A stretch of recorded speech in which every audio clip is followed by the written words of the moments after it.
80 calories, pwede pa ako umulit. Joke lang. So, nabili lang na po namin dito sa kapitbahay namin. Dahil we have to support, magsuportahan tayong kakapitbahay. Mag-English pa, hindi ko pa natuloy. And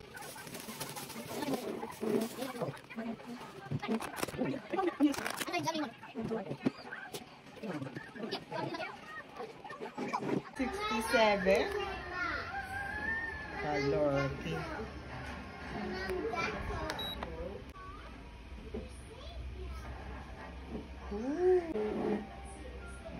67, 50 na.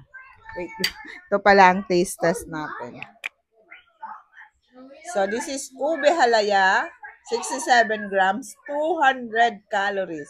This one is 55 grams, what do you call this? Leche plan, only 80 calories. Abong, busog na. So, tikman natin. Cheers! Hala! Harap!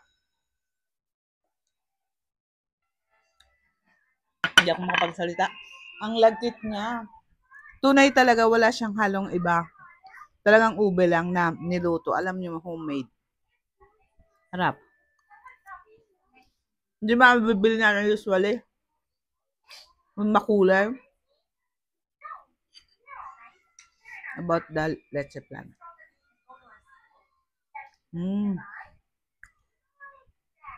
Ang bongga, hindi siya gaanong matamis. Ang sarap. Anyway, dapat suportahan natin ang mga small businesses. Just like ours. So, yun lang. Bye-bye.